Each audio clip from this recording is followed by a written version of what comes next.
오늘 지난 시간에 조사까지 했으니까 오늘 뭐 하면 돼요? 오늘 뭐 하면 돼요? 수식어에 뭐 있습니까? 수식어에 뭐 있어요? 관형사, 그리고 부사 있어요. 용언에 뭐 있습니까? 동사, 형용사 있고요. 그 다음 마지막 뭐 있어? 독립어에 뭐 있어? 독립어에 감탄사 있습니다.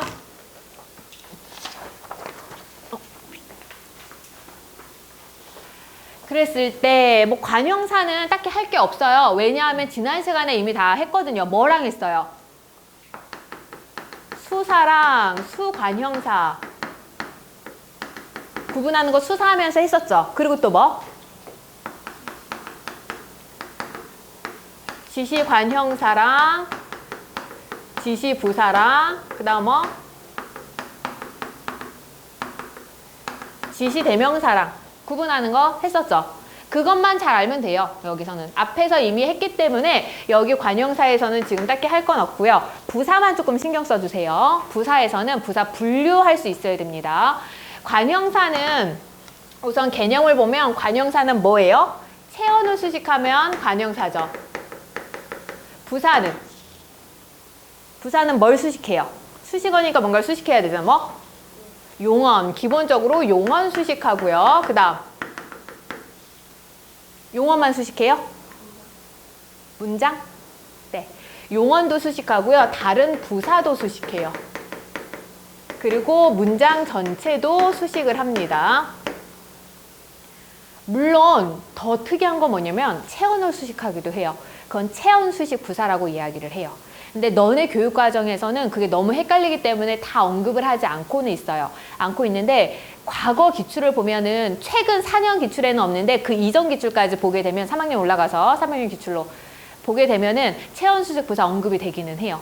근데 그거는 신경 안 써도 되는 게 체언 수식 부사가 혹시라도 너네 과정에서 나오게 될지라도 그거는 뭐 보기 같은 거 주어진 상태로 그 질문을 할 수밖에 없어요. 체언 수식 부사가 워낙 독특한 거기 때문에.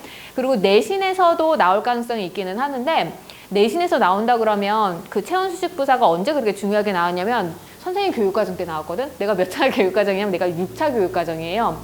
그래서 만약에 학교 국어 선생님께서 나보다 좀 나이가 연세가 많으신 분 있지.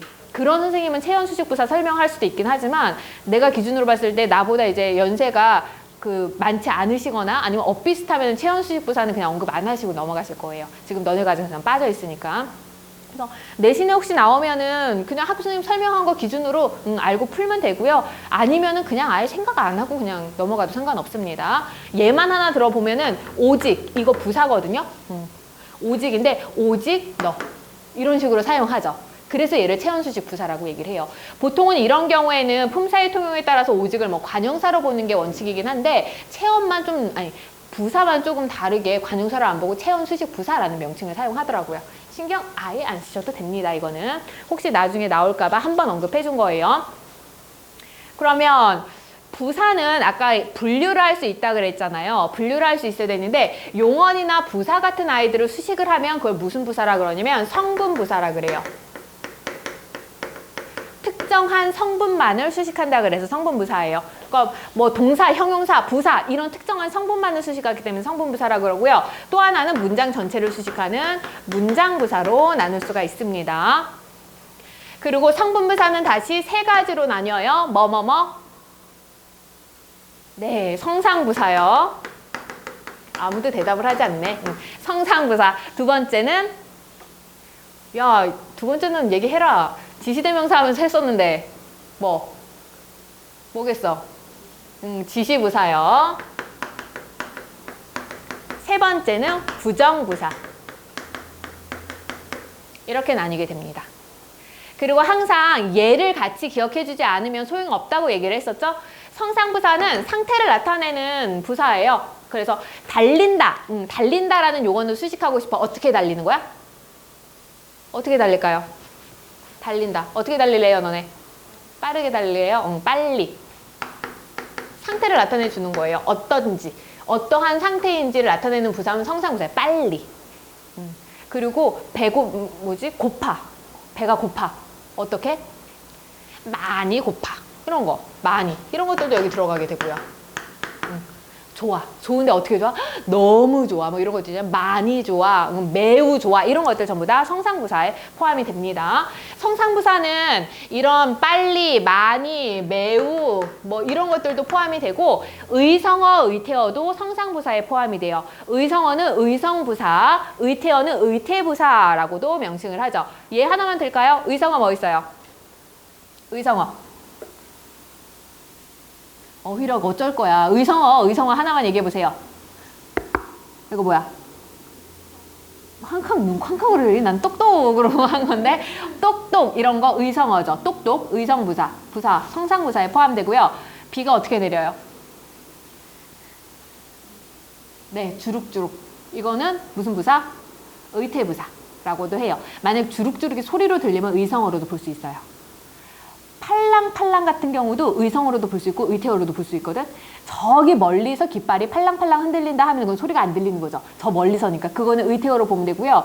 여기서 노트를 팔랑팔랑 거렸다 이렇게 하면 소리로 들리죠. 그럴 경우에는 의성어로도 볼 수 있어요. 맥락에 따라서 의성어인지 의태어인지를 판단을 하는데 어쨌든 의성어든 의태어든 성상부사에 포함이 됩니다.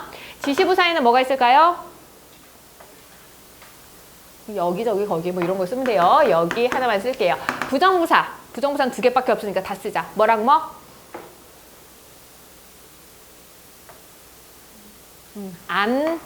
뭐 풀었으면 아니. 아니라고 쓰면은 되게 그 예스럽죠. 집에 안이 간다. 뭐 이렇게 얘기를 해야 되니까 우리는 보통 집에 안 간다 이렇게 얘기하죠. 그다음 안 쓰고 그다음 또 하나 뭐? 못. 그래서 뒤에는 못 먹어 뭐 이렇게 용언을 수식하는 기능을 하니까 성분부사에 속합니다.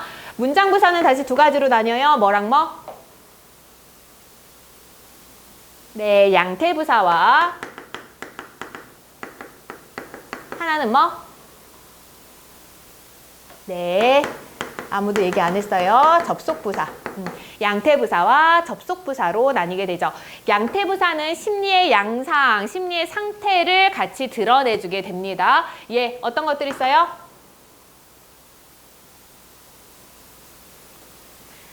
설마 너네가 이렇게까지 대답을 못할 줄은 몰랐어. 혹시 누가 대답을 해주면 안 되겠니? 내일은 반드시 복습을 해갖고 오렴 뭐 이런 것들 있잖아요. 얘네들 설마, 혹시, 반드시 이런 것들이 양태부사고요. 심리, 설마는 어떻게? 의혹이라는 심리가 들어가 있어요. 혹시 얘도 의혹이라는 심리 들어가 있고 반드시 이건 어떻게? 의지 이런 심리가 들어가 있죠. 심리가 들어가 있으면서 설마 너네가 이렇게 대답 못할 줄은 몰랐어 하면서 문장 전체를 꾸며주게 돼요. 그래서 문장 전체를 수식하면서 심리 상태가 드러나 있는 이런 아이들을 뭐라 그런다? 양태부사라고 한다. 양태부사 같은 경우에는 특징이 뭐냐면 위치 이동이 자유로워요. 너네는 부사가 문장 안에서 위치 이동이 자유롭다고 알고 있죠. 근데 모든 부사가 그런 게 아니에요, 사실은. 성분부사 같은 경우는 특정한 성분을 수식하는 거잖아. 그래서 수식하는 그 성분 바로 앞에 오는 게 원칙이에요. 예를 들어서 못 같은 거 보면은 밥을 못 먹는다. 이렇게 하면 안 어색하잖아. 왜? 못이 먹는다로 수식하는 거니까. 그래서 그쵸. 근데 못 밥을 먹는다. 그렇게 써요? 안 써요. 그래서 이런 성분부사는 특정한 성분을 수식하기 때문에 위치를 이동할 때 어느 정도의 제약이 있어요. 그에 비해서 양태부사는 위치 이동이 굉장히 자유로워요. 부사가 위치 이동이 자유롭다 그러면 그건 양태부사 때문이에요. 그래서 너네가 대답을 이렇게 못할 줄은 설마 몰랐어. 대답을 이렇게 못할 줄은 몰랐어. 설마 대답을 이렇게 못할 줄은 몰랐어. 대답을 설마 이렇게 못할 줄은 몰랐어. 하면서 군데 위치 이동이 자유롭습니다. 접속부사는 우리가 흔히 얘기하는 접속사를 얘기하는 거예요. 근데 국어에서는 접속사라는 명칭 사용하지 않죠? 영어에서는 이제 접속사라는 명칭을 사용하는데 국어에서는 접속부사입니다. 부사. 품사가 부사라는 거 꼭 알아두시고요. 뭐 있을까? 그러나, 그래서, 그러므로, 따라서, 즉, 뭐 이런 것들이 여기에 포함이 됩니다. 뭐가 많이 출제될 것 같아요? 부사에서? 양태부사가 많이 출제가 돼요. 양태부사가. 양태부사는 최대한 많이 이거는 어휘력으로 기억하고 있는 게 좋습니다. 기필코, 만약 이런 것들 다 포함이에요. 등등등등. 이거는 어휘 늘릴 수 있을 만큼 늘려놓으세요. 나머지들은 한두 개씩만 기억하면 돼요. 그래서 부사 끝났고요. 지난 시간에 조사했는데 조사가 품사에서는 제일 중요하다 그랬죠. 두 번째로 중요한 게 용언이에요. 용언에서는 너네 세 가지 꼭 기억을 하라 그랬어요. 용언에서 우선 동사는 움직임이 있는 것을 얘기를 하는 거고요. 형용사는 상태나 성질을 나타내는 걸 얘기를 하는 거죠. 그거야 뭐 개념이니까 당연히 알고 있을 거고, 용언에서 우리는 뭘 공부를 해야 될까요? 활용. 활용할 수 있어야 된다 그랬어요. 불규칙 활용. 용언에서 가장 먼저 기억해주고 공부해줘야 되는 부분은 불규칙 활용 부분이에요. 활용이라는 게 뭐야? 활용이라는 게 뭐예요? 어미 교체라고 바로 나올 수 있도록 하세요. 활용은 뭐야? 다른 데서 사용하는 것이 아니라 문법에서 얘기하는 활용이 뭔지를 알아야 되잖아요. 활용은 어미 교체. 어미가 교체되어서 다양한 형태로 쓰이는 걸 활용이라고 얘기를 하잖아. 그쵸? 그랬을 때 어미가 교체됐을 때 어간은 변하면 안 되거든요. 근데 불규칙 활용은 변하면 안 되는 부분에서 변화가 생겼으니까 이건 규칙에서 벗어났다 해서 불규칙 활용이에요. 불규칙 활용은 세 가지로 나뉘게 됩니다. 뭐로 나뉠까요? 불규칙 활용. 첫 번째, 어간 불규칙. 변하면 안 되는 어간에서 변동이 생기면 어간 불규칙이에요. 근데 우리가 불규칙 활용을 할 때 염두에 둬야 되는 건 뭐냐면 항상 아어를 붙이는 경우예요. 아어라는 어미를 붙여봐야 돼요. 그러니까 모음으로 시작하는 어미를 붙였을 때에만 불규칙 활용이 나타나요. 괜히 활용이니까 모든 어미 다 붙여볼 필요가 없어요. 먹다 같은 거 했을 때 활용은 먹다, 먹고, 먹으니, 먹어서 등등, 먹지만 등등등등 있기는 하지만 다른 거, 자음으로 시작하는 어미에서는 어떠한 변화도 나타나지 않아요. 항상 모음으로 시작하는 어미에서 변동이 일어나는데 쉽게 생각해서 그냥 아나 어를 붙여보는 게 가장 편합니다. 그러면 어간 불규칙에는 어떤 거 있어요? 어간 불규칙에는 뭐가 있을까요?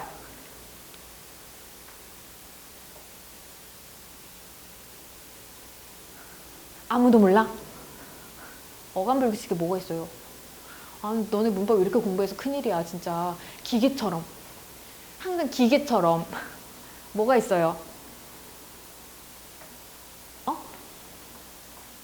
굽다? 무슨 불규칙 그러면? 비읍 불규칙 있습니다. 어간 불규칙에서는 제일 먼저 비읍 불규칙 있고요. 굽다. 얘를 같이 기억해줘야 돼요. 불규칙은. 얘를 반드시 같이 기억해줘야 돼요. 안 그러면 아무런 의미가 없어요. 굽다. 뭐 붙여보라고? 항상 모음 어미 붙여보라고 했어요. 굽에다가 어를 붙였어. 고기를 뭐라 그래요? 굽어 먹어요? 구워 먹어요. 그러면은 음은 보니까 구는 그대로 있어. 어도 그대로 있어. 근데 이 비읍이 뭘로 바뀐 거야? 남아있는 거 뭐야? 우로 바뀌었어요. 비읍이 우로 바뀌었어. 뭐가 문제야? 비읍이 문제야. 그래서 얘를 뭐라 그런다? 비읍이 문제네. 비읍 불규칙이에요. 어간은 바뀌면 안 되는데 바뀌면 안 되는 어간에서 변동이 생겼으니까 얘를 기억해 놓으라 그랬는데 반드시 하나만 기억하면 안 돼요. 여러 가지 같이 기억해 놓으세요. 최소 2개씩 쌍으로 기억을 해 놓으세요. 굽다 말고 또 뭐 있어요?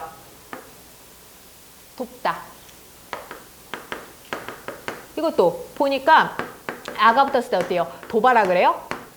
도와라고 이야기를 하죠. 이때 비읍이 뭘로 바뀌었어? 오로 바뀌었어요. 그래서 비읍 불규칙 같은 경우에는 어간에 받친 비읍이 오나 우로 바뀌게 되면 그걸 비읍 불규칙이라고 해요. 그러면 이것과 대응되는 규칙 활용의 예도 있어야 되죠. 똑같이 굽다로 할게요. 고기를 굽다 할 때는 구워져. 그런데 내가 철사를 이렇게 할 때는 뭐라 그래요? 굽었다. 이렇게 얘기를 해요. 여기서는 그냥 그대로 굽어라고 해요. 이건 뭐야? 규칙 활용이에요. 받침이 있다고 해서 무조건 비읍 받침이라고 해서 불규칙 활용이 일어나는 것이 아니라 이렇게 보통은 규칙이 일어나는데 얘네가 어떠하다. 얘네는 바뀌었으니까 얘네가 불규칙이다. 이렇게 생각해 주시면 돼요. 비읍 불규칙 말고 또 뭐 있을까요? 시옷 불규칙 있어요. 예. 있다. 끈을 라고 해요. 뭐라고 해요? 끈을 이어라고 해요. 어간은 바뀌면 안 되는데 바뀌면 안 되는 어간에서 시옷이 어떻게 됐어? 시옷이 탈락했어요. 시옷이 문제가 생긴 거죠. 그래서 뭐라? 얘를 시옷 불규칙이라고 한다라고 얘기를 했습니다. 규칙 활용해. 받침이 시옷이라 그래도 규칙적으로 활용하는 경우 있어요. 뭐? 씻다.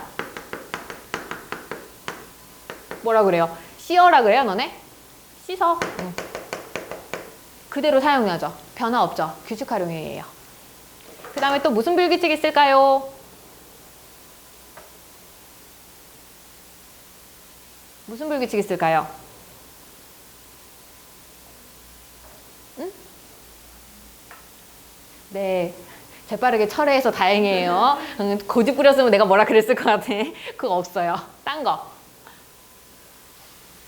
딴 거 뭐 있을까요? 지금 시옷 불규칙, 비읍 불규칙 했는데. 에휴, 어떡하겠습니까? 디귿 불규칙 있어요. 할머니께 뭔가를 물었어. 묻다 했을 때 붙이면 어때요? 묻어라 그래요? 물어, 물어 이렇게 되죠. 어간에 있는 디귿이 변화가 생겨서 디귿이 뭘로 바뀌었어? 리을로 바뀌었어. 뭐가 문제야? 디귿이 문제죠? 그래서 이를 뭐라고 한다? 디귿 불규칙이라고 해요. 규칙 활용에는 파묻다 할 때는 어때요? 묻어 그대로 쓰죠. 그거는 규칙 활용이에요. 그 다음에 또 무슨 불규칙? 가장 불규칙 활용에서 많이 나오는 건데 지금 빠져 있어. 르 불규칙, 르 불규칙. 얘가 뭐 있어요? 흐르다. 흐르다에다가 뭐라 그래요? 물이 흐르어 이래요? 물이 흘러라고 하죠. 흘러. 보니까 그대로 있고 그 다음에 어도 그대로 있어. 중간에 뭐가 있어? 리을이 남아있지. 그러니까 르가 뭘로 바뀐 거야? 르가 리을 형태로 바뀌었어요.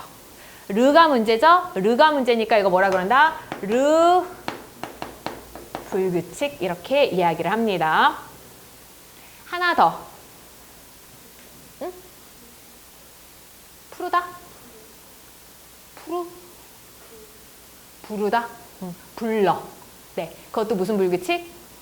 르 불규칙. 부르다, 불러 이렇게 되니까. 그러면 지금 비읍 불규칙, 디귿 불규칙, 시옷 불규칙, 르 불규칙 했어요. 어간 불규칙에서 하나 남았습니다. 뭐? 이거는 자주 안 나와서 사실은 그냥 너네가 얘네 4개만 완벽하게 알아주셔도 상관없는데 어쨌든 있으니까 보고 넘어가세요. 푸다예요, 푸다. 물을 푸다, 물을 푸어 했을 때 뭐라 그래요? 물을 푸어라 그래? 물을 퍼 올리다, 퍼라고 이야기를 해요. 어간은 바뀌면 안 된다 그랬는데 어간에서 어때요? 우가 탈락해버렸어요. 우가 탈락해버렸으니까 우가 문제다. 그래서 이건 무슨 불규칙? 우불규칙이라고 이야기를 합니다. 그 다음 두 번째는 어미불규칙이에요. 어미불규칙은 어차피 어미는 교체가 돼야 돼요. 어미는 바뀌면 되는데 우리 지난 시간에 어미 분류 다 했잖아. 어미의 종류가 딱 정해져 있는데 다른 단어에서는 사용하지 않는 특수한 어미가 사용되잖아. 그럼 그걸 뭐라 그래? 어미불규칙이라 그래요. 특수한 어미. 뭐 있을까요? 가장 일반적인 게 하다. 하다인데 얘가 양성이기 때문에 보통 뭐 붙여야 돼요? 아를 붙여야 돼요. 보통 아나 어를 붙이는 거니까 아를 붙여야 되는데 아라 그래요? 뭐라 그래요 우리? 아라 그래요? 공부를 이래요? 아라 이래요? 여라고 하잖아요. 여. 이게 그래 이상해? 난 니네가 더 이상하다. 야. 말을 너네 아라고 얘기하고 다니냐? 하여 이렇게 하잖아요. 하여. 아라는 어미 대신에 여라는 특수한 어미가 사용돼요. 그래서 이거 무슨 불규칙? 여불규칙이에요. 여불규칙. 하 뒤에만 사용되는 거예요. 다른 건 전부 다 어가 붙는데 하만 여가 붙어요. 하여, 하였다, 하여라 이렇게 하 아라, 하 아따 이렇게 사용하지 않죠. 그래서 여불규칙이 있고요. 또 하나는 이르다가 있어요. 이르다. 어디에 도착하다 할 때 이르다. 그때 이르어가 붙어야 되죠. 음성이니까 보통 어가 붙어야 되는데 이르어 이래요. 이르러, 이르렀다, 이르러가 붙어요. 러. 특수한 어미예요. 다른 데는 전부 다 아나 어가 붙는데 얘 혼자 러가 붙어. 무슨 불규칙? 러불규칙. 러불규칙. 그리고 명령형 어미가 뭐가 있어요? 명령형 어미에는 뭐가 있을까요? 아라, 어라, 먹어라 이렇게 아라, 어라가 붙거든요. 근데 아라, 어라 말고도 흔하게 쓰이는 명령형 어미가 거라가 있어요. 먹거라, 이거 좀 하거라, 집에 좀 가거라 이렇게 거라가 두루두루 붙는데 이 단어에는 거라가 안 붙고 딴 게 붙어. 어떤 단어? 자꾸 내가 한숨을 쉬어서 미안한데 이거 한숨이 나온다. 오다에는 거라 대신에 뭐가 붙어요? 이리 오너라, 너라가 붙어요. 너라라는 명령형 어미는 오다에만 붙거든요. 그래서 이거 무슨 불규칙? 너라 불규칙. 특수한 아이예요.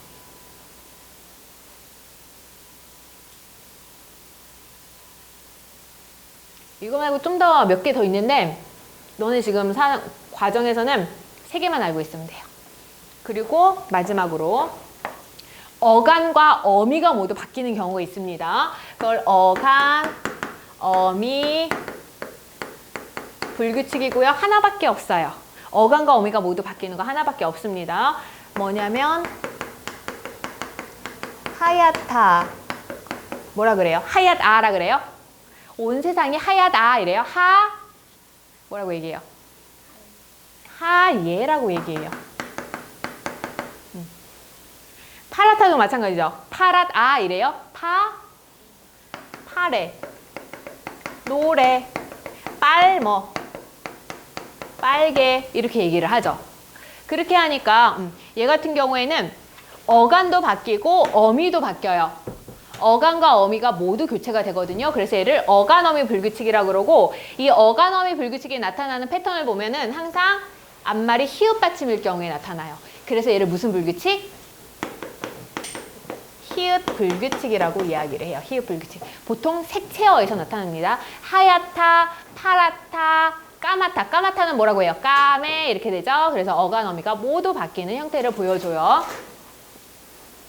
불규칙 활용 다 기억해 주셔야 되고요. 그 중에서 특히 어간 불규칙이 중심적으로 출제가 되니까 특히 어간 불규칙 같은 경우는 예시 반드시 같이 기억을 잘 해주시기 바랍니다. 그 다음 첫 번째 공부해야 되는 게 불규칙 활용이라고 그랬고요. 두 번째는 뭐였어? 두 번째는 뭐였어요? 용언에서는 불규칙 활용 공부해야 되고 그리고 뭐 공부해라? 너네는 3시 반 애들보다 좀 심하다. 3시 반 애들은 이건 대답했는데.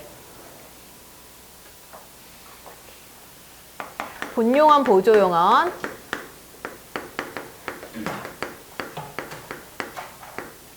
본용언, 보조용언. 본용언, 보조용언. 본용언과 보조용언은요, 용언이 2개가 나란히 쓰여. 그러니까 동사나 형용사가 2개가 나란히 쓰이는데 앞에 있는 동사는 본용언, 본래 뜻을 그대로 유지하고 있고요. 뒤에 나오는 용언 같은 경우에는 원래 뜻이 사라져버리는 경우를 보조용언이라고 이야기를 하죠. 예를 들면 뭐가 있을까요? 본용언, 보조용언에 얘가 뭐가 있을까?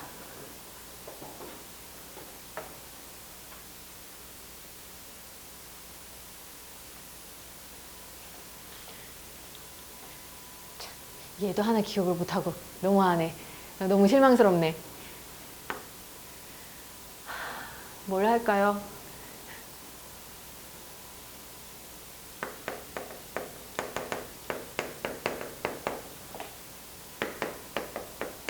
불이 꺼져간다. 이렇게 되어 있어요. 그럼 불이 꺼지다와 가다 해서 동사가 2개가 나란히 나오고 있잖아요. 용언 2개가 나란히 나오고 있는데 이 경우에는 불이 꺼진다는 거예요? 불이 간다는 거예요? 꺼진다는 거죠. 꺼지다라는 건 원래 뜻을 그대로 유지하고 있는데 가다라고 얘기할 경우 가다의 원래 뜻은 뭐야? 이동해서 여기서 저기로 가는 걸 얘기를 하는 거죠. 그 이동한다는 뜻인데 여기서는 이동한다는 뜻이 어때요? 완전히 사라져 버렸어요. 촛불이 불이 어디로 이동하는 게 아니에요. 이건 뜻이 사라져 버리고 대신 이 가다라는 건 다른 의도로 사용돼요. 어떤 의도로 사용돼요? 불이 꺼져 간다 했을 때 간다는 뭐야? 지속의 의미를 나타내 줍니다. 진행.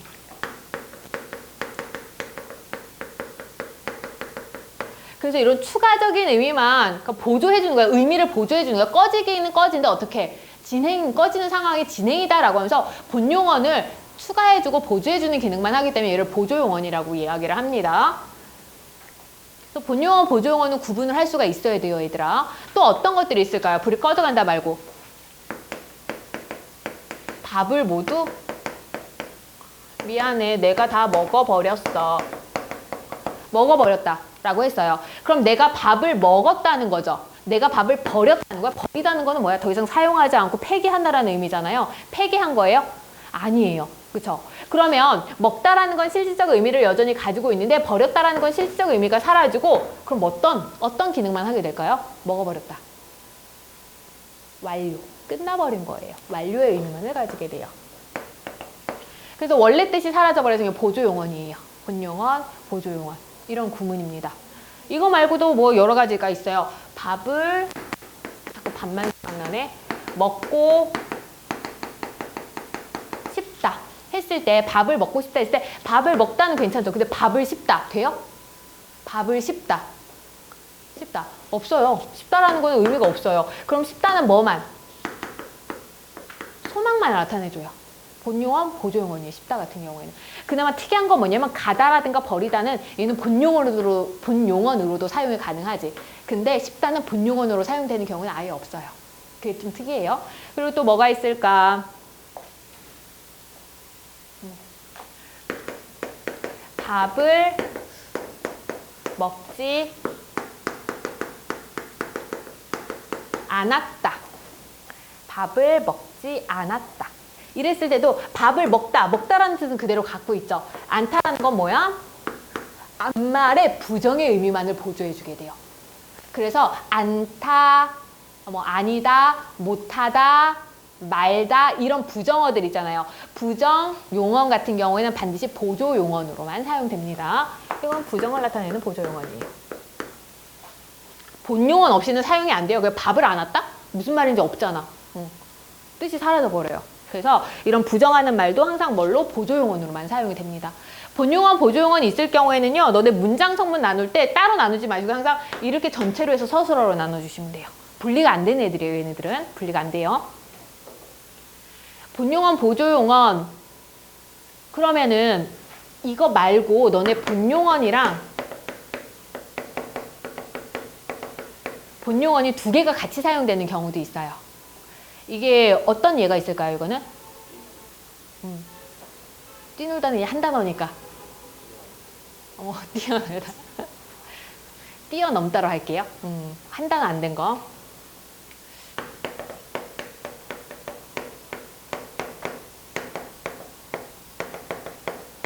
이 경우 개울을 뛰어넘었다 라고 했을 때 여기도 용언이 두 개가 같이 쓰이죠. 뛰다와 넘다 두 개가 사용되어 있는데 이 경우엔 뛰었어. 뛴 거 그대로 의미 갖고 있죠. 뛰어서 어떻게 한 거예요? 개울을 넘은 거예요. 넘다라는 의미도 그대로 가지고 있어요. 그 경우에는 얘는 본용언, 보조용언이 아니라 뭐야? 본용언 구문입니다. 얘는 이어진 문장이에요. 두 문장으로 분리할 수 있어요. 철수가 개울을 뛰었다. 철수가 개울을 넘었다. 이런 식으로 두 개로 나눌 수가 있어요. 그리고 의미상으로 나누는 게 원칙이에요. 이런 것들은 본용언, 보조용언, 본용언은 실제 의미가 있는지 없는지에 따라서 의미로 판단하는 게 원칙이긴 한데 좀 편하게 판단하는 방법도 있어요. 어떤 거냐면 가운데 서를 넣어보세요. 용언이 두 개가 있을 때 서를 넣어보면은 본용언 플러스 본용언은 서 들어가는 게 가능해요. 근데 본용언, 보조용언 구문에서는 서가 들어갈 수 없어요. 서 혹은 어서. 그래서 개울을 뛰어서 넘은 거죠. 이게 가능한 이유는 뭐냐면요. 두 동작이 모두 나타나니까 순서가 있기 때문이에요. 뛰었어. 그래서 넘은 거. 순서라든가 아니면 원인과 결과라든가 이런 조건이 같이 들어가기 때문인데 여기서 불이 꺼져서 간다. 안 되죠. 밥을 먹어서 버렸다. 안 돼요. 의미가 이상해져요. 밥을 먹고서 싶다. 안 돼요. 밥을 먹지서 않았다. 안 돼요. 그래서 본용언, 보조용언 구문에서는 서가 안 들어갑니다. 근데 이 서가 들어가고 안 들어가고가 100%는 아니야, 얘들아. 단어 특성에 따라서 한 90% 정도만 적용이 되는데 출제되는 문제들 있잖아요. 출제되는 문제들은 거의 예외를 좀 배제를 하고 있기 때문에 서가 들어가는 걸로 출제가 될 거예요. 그래서 이거 조건 알아주시면 되고요. 그러면 실제 출제가 될 때는 어떤 조건으로 많이 출제가 되냐면 띄어쓰기, 한글 맞춤법이랑 연결시켜서 띄어쓰기가 많이 출제가 돼요. 각 단어는 띄어쓰기를 원칙으로 한다죠. 조사 빼놓고 모든 단어는 띄어 써야 돼요. 그래서 본용어가 보조용어이든 본용어가 본용어이든 무조건 어떻게 다 띄어쓰기를 하는 게 원칙이에요. 너네가 뭔가 글을 쓰다가 헷갈리잖아? 그럼 다 띄어 써버리세요. 그러면 돼요. 띄어 쓰는 것이 원칙이니까. 그런데 본용어, 보조용어 구문은 붙여 쓰는 것을 허용해줘요. 붙여 쓰는 걸 허용해줍니다. 그랬을 때 붙여 쓰는 게 허용되는 그 조건을 우리가 알고 있어야 돼요.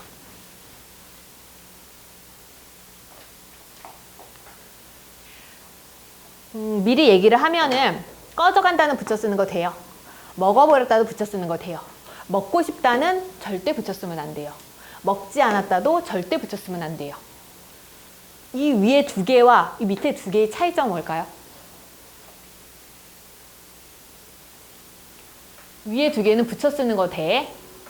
근데 밑에 두 개는 붙여 쓰는 거 절대 안 돼.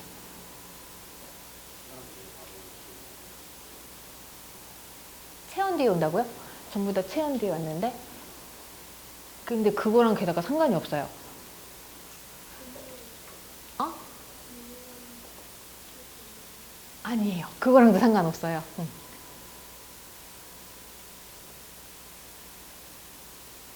뭐냐면요. 너네 어미 분류할 때 연결어미가 3가지가 있었어요. 혹시 기억해요? 뭐뭐뭐? 연결어미가 3가지 종류로 분류가 됐어요. 어떤 어미? 무슨 연결어미, 무슨 연결어미, 무슨 연결어미? 대등적 연결어미, 종속적 연결어미. 3번째가 뭐였어? 보조적 연결어미가 있었어요. 보조적 연결어미. 보조적 연결어미는 본용어과 보조용어 사이에 들어가는 연결어미를 보조적 연결어미라고 그래요. 꺼져 같은 경우는 꺼지다에다가 꺼지다 대신에 어라는 종결어미, 아니 연결어미, 보조적 연결어미에다가 가다가 붙은 거죠. 어라는 어미가 붙어 있어. 먹어버렸다도 먹이라는 어 간에 어라는 보조적 연결어미가 붙어 있는 상태예요. 얘는 고라는 연결어미, 지라는 보조적 연결어미가 사용됐어요. 차이점 보여요? 붙여쓰기가 가능하기 위해서는 첫 번째 뭐냐면 연결어미가, 보조적 연결어미가 보조적 연결어미가 아도 있고 고도 있고 지도 있고 여러 가지가 있잖아요. 여러 가지 연결어미 중에서 보조적 연결어미 아어가 붙어 있을 경우에는 붙여 쓰는 게 허용되고요. 아어 이외의 보조적 연결어미가 붙어 있으면은 붙여 써주지 않습니다. 띄어쓰기 해줘야 돼요. 보조적 연결어미 아어가 있는 경우에만 붙여 쓰는 걸 허용해줘요.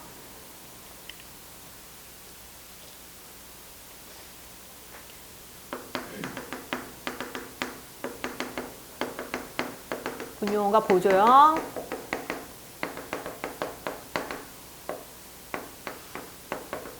붙여쓰기 허용 조건이에요. 본용어가 보조, 허용이니까 원칙은 뭐야? 띄어쓰는 것이 원칙인데 붙여쓰는 거 허용해주는 조건 첫 번째, 연결어미가, 보조적 연결어미가 뭐가 쓰여야 된다? 아나 어가 쓰여 있어야 된다.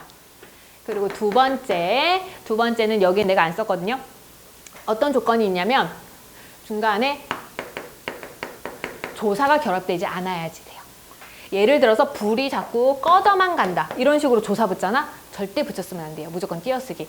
가운데 조사가 붙어 있으면은 무조건 띄어쓰기를 해줘야 되니까 본용어과 보조용어 사이에 뭐가? 조사가 없어야 한다. 보조사가 붙어 있으면 안 돼요.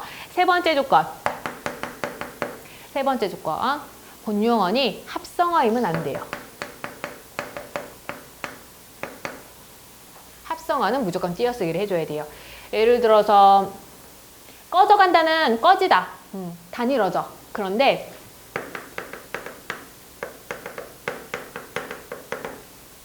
떠내려간다 라고 이야기했을 때 떠내려는 어때요? 내리, 이렇게 되는 거죠. 뜨다와 내리다 두 개의 어근이 있는 합성어예요. 그 경우에는 절대 붙였으면 안 되고 무조건 띄어쓰기를 해줘야 된다는 얘기예요. 그리고 뭐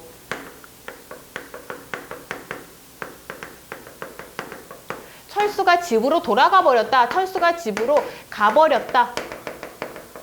라고 했을 때 철수가 집으로 돌아가 버렸다 무조건 띄어쓰기, 가버렸다도 띄어쓰기가 원칙인데 얘 같은 경우에는 연결어미가 뭐 붙었어? 아가 붙었고 앞말이 합성어가 아니라 단일어죠. 가버렸다 붙여 써줘도 돼요. 근데 얘 같은 경우는 아라는 연결어미는 쓰인 거 맞지만 돌다와 가다 어근이 두 개인 합성어도 얘는 무조건 띄어쓰기를 해줘야 된다는 얘기예요. 그래서 요 세 가지 조건, 이 세 가지 조건이 본요형과 보조형을 붙여쓰기가 허용되는 조건입니다. 그리고 용언에서 마지막으로 해줘야 되는 게 뭐였어요? 용언에서 마지막으로 봐줘야 되는 게 뭐였어?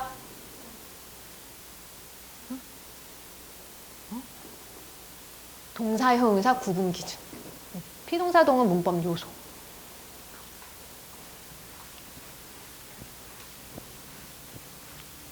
세 번째, 용언에서 공부해야 되는 세 번째는 동사와 형용사 구분 기준이에요. 동사, 형용사 구분 기준. 동사는 움직임이 있는 걸 얘기하는 거고 형용사는 상태나 성질을 나타내주는 거잖아. 그래서 우리가 얘를 쉽게 구분할 수 있다고 생각하는 건 너네가 동사 예로는 맨날 달리다, 먹다 같은 거 진짜 동작이 바로 연상되는 걸 생각하고 형용사 같은 경우는 예쁘다, 차다 이런 것들을 떠올리니까 그러는 거예요. 근데 생각보다 헷갈리는 단어들이 많아서 그런 헷갈리는 단어들을 판단할 수 있는 기준이 필요합니다. 그랬을 때 동사, 형용사 구분 기준 제일 먼저 뭐가 있냐면요. 뭐가 있을까요? 무슨 시간? 시간이랑 관계 있기는 맞아요. 근데 시간이라는 표현이 아니라 시제라고 우린 얘기를 하죠. 문법에서. 현재 시제, 선어말, 어미, 는 이 결합하느냐의 여부예요. 현재 시제, 선어말, 어미, 는 어미니까 이렇게. 선어말, 어미니까 앞뒤로 전부 다 줄표해줘야 되죠. 선어말, 어미, 는 예를 들어서 먹다, 하나는 먹다 하고요. 하나는 예쁘다로 할게요.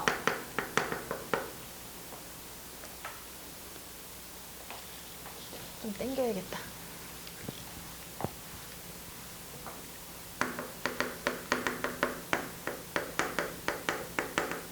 예쁘다 했을 때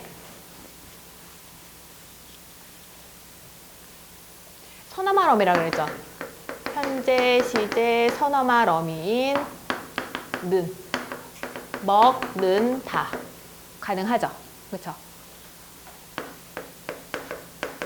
예쁘는다 돼요? 예쁘는다 돼요? 안 돼요. 선어말 어미이기 때문에 항상 뒤에 어말 어미 붙인 상태로 보여주세요. 안 그러면은 어말 어미로 나오는 관용사형 전성어미랑 헷갈리니까 단어 만들 때는 항상 선어말 어미면 뒤에 붙여 어말 어미까지. 그리고 또 하나는 뭐냐면 관형사형 전성어미 는 이것도 똑같이 는이에요. 근데 관형사형 전성어미 먹는 관형사형 전성어미니까 뒤에 패턴까지 같이 만들어주세요. 먹는 사람. 그래야 관형사형 전성어미라는 게 보이니까. 먹는 사람 가능해요? 불가능해요? 밥을 먹는 사람 돼요? 안 돼요? 되죠?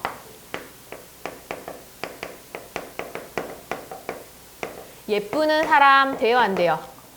예쁘는 사람 말 안 돼요. 세 번째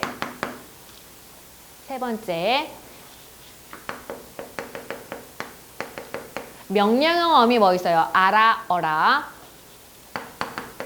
청유형 어미 뭐 있어요? 뭐뭐하, 자 있죠. 그게 가능한지 불가능한지로 봅니다. 명령형 어미 뭐뭐, 아라, 어라. 청유형 어미 뭐뭐하, 자. 그래서 밥을 먹어라, 밥을 먹자. 다 가능하네요. 그쵸? 밥을 먹어라, 밥 먹자 돼요. 예뻐라, 예쁘어라 돼요? 예쁘어라 한다고 해서 이거 예뻐져요? 할 수 있어요? 안 돼요. 야, 우리 예쁘자. 예쁘자 한다고 예뻐져요? 안 돼요. 명령이나 청유가 안 돼요. 안 추운데 야 추워라 한다고 해서 내가 추워져? 안 추운데? 안 돼요. 그래서 형용사는 명령이나 청유가 안 됩니다. 네 번째, 의도나 목적을 나타내는 연결어미가 있어요. 의도나 목적을 나타내는 연결어미 뭐뭐 하려, 뭐뭐 하러 이런 것들이 있거든요. 너 어디 가? 나 밥 먹으러 가. 되죠? 밥 먹으러 가. 돼요. 너 뭐 하려고? 나 이제 밥 먹으려고. 밥 먹으려고. 되죠? 근데 너 어디 가? 나 예쁘러 가. 안 돼요. 너 뭐 하려고? 나 예쁘려고. 예쁘려. 안 돼요. 그래서 의도나 목적을 나타내는 연결어미도 다 동사는 되고 형용사는 안 됩니다. 마지막으로 다섯 번째가 뭐냐면 진행형.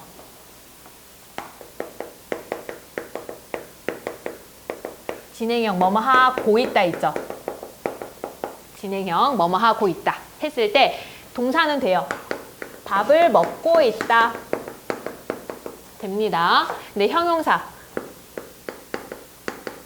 예쁘고 있다. 안 되죠. 그래서 이 5가지 조건을 충족시켜요. 가능하면 뭐가 되는 거야? 동사가 되는 거고요. 안 되면 뭐가 되는 거야? 형용사가 되는 거예요. 근데 문제는 뭐냐면 이거는 우리가 판단하기 위한 조건을 찾아준 건데 이게 100% 적용이 되는 건 아니에요. 왜냐하면 일반적으로 동작이 있다는 얘기, 동작이 있다는 얘기잖아요. 동작은 우리가 의도대로 움직일 수 있다고 생각하니까 이 조건을 넣는 거거든. 근데 움직임이 있기는 하지만 의도대로 움직이지 않는 경우가 있어요. 예를 들어서 설레다 같은 경우. 설레다는 동사예요, 얘들아. 설레는 게 누군가를 보거나 어떤 상황에 처했을 때 가슴이 두근두근 하는 걸 설레다라 그러는 거잖아요. 가만히 있거나 그런 게 아니라 뭔가 움직임이 있는 거야. 근데 그 움직임이 겉으로 드러나는 움직임이 아니라 어디서 일어나는 움직임이야? 마음속에서 일어나는 움직임이에요. 그리고 이 움직임의 특징이 뭐냐면 의도대로 움직이지 않아요, 얘는. 먹다라든가 이런 것들은 의도한 대로 움직일 수가 있죠. 근데 설레다는 아니야. 내가 지금 우진이를 봤어. 아니면 우진이가 날 봤어. 우진이 보고 설레라, 나 보니까 설레라 하면 제가 설레겠니? 이미 날 봐도 아무런 감흥이 없는 아이인데 제가 날 보고 설렐 리는 없어요. 그래서 이건 동사이기는 하지만 뭐 명령도 안 되고 청유도 안 되고 뭐 그 의도나 목적도 안 돼요. 이런 것들은 예외인 거예요. 이 조건에 따라서 판단할 수 없는 예외이고 이런 것들은 출제가 될까요? 안 될까요? 동사나 형용사 구분 기준 문제를 출제할 때는 이런 것들은 예외로 하고 출제를 해요. 빼버려요. 그러니까 선생님 이거 단어 제가 한번 적용해 봤는데요. 안 되는 것들이 너무 많아요. 이거 어떻게 해요? 다 외워야 돼요? 신경 쓰지 마세요. 안 물어보니까 그렇게는. 만약에 얘가 문제 출제하고 싶어. 그럼 조건에다가 밑에 그 별표 한 다음에 뭐라 그래? 설레다는 이러이러한 특성을 가지고 있다라고 조건을 주어줄 수밖에 없어요. 그러니까 안 되는 것도 있다는 것만 알고 있으면 되고요. 그거랑 별개로 이 조건 5가지는 다 어떻게? 얘는 암기해줘야 돼요. 일반적으로는 일반적 동사나 형용사는 다 여기에 해당 가능하니까. 그리고 얘로 실제로 출제가 됐던 건 젊다 늙다가 실제로 기출이 됐었죠. 보면은 내가 너 때문에 늙는다 늙어. 되죠? 늙는 사람, 곱게 늙는 사람 너네 앞에 있잖아요. 돼요. 얘도 가능해요. 늙어라. 이거 저주 같기는 하는데 늙어라. 근데 야 좀 곱게 좀 늙어라. 가능해요. 늙자. 야 곱게 좀 늙자. 야 착하게 좀 늙자. 추하게 늙지 말자. 다 가능하죠? 가능해요. 늙으러. 늙으러만 조금 이상해요. 왜냐하면 늙으러라고 했을 때 러가 붙으면 움직임이 같이 동반이 되거든요. 뭐뭐 하러 가다. 근데 늙으러 가다. 이거는 늙는 거는 어디 움직이는 게 아니라 가만히 있어도 저절로 계속 변화가 생기는 거잖아. 그래서 얘만 조금 이상하고 늙으려는 돼요. 난 곱게 늙으려 해. 가능해요. 그렇죠? 그리고 늙고 있다. 이건 누구에게나 가능하네요. 늙고 있다. 태어나면서부터 모든 존재는 늙고 있죠. 가능해요. 그래서 늙다는 뭐가 되는 거야? 동사가 되는 거예요. 젊다는 젊는다 안 돼요. 젊는 사람 안 돼요. 젊는 사람이 아니라 뭐라고 해야 돼? 젊은 사람. 예쁘는 사람이 아니라고 뭐라고 해야 돼? 예쁜 사람. 그래서 는이 아니라 은이 들어가야 돼요. 여기서는 은이나 니은. 그리고 젊어라 안 돼요. 곱게 젊어라 안 돼요. 이미 젊다는 건 상태이고 순간순간 계속 지나가 버리는 거니까. 젊자 안 돼요. 될 수 있으면 얼마나 좋아요. 안 돼요. 젊으려 젊으러 다 안 되고요. 젊고 있다. 전부 다 안 돼요. 그래서 젊다 늙다는 반이어거든요. 반이어기는 한데 어때? 서로 품사는 달라요. 반이어라고 해서 항상 품사가 같은 거 아니에요. 얘는 반이어이기는 한데 늙다는 동사, 젊다는 형용사 이렇게 찾아주시면 됩니다. 그래서 용언에서 동사용사 구분 기준까지 해주시면 여기서 기본적으로 공부해야 되는 것들은 다 끝났고요. 독립어는 하지 않습니다.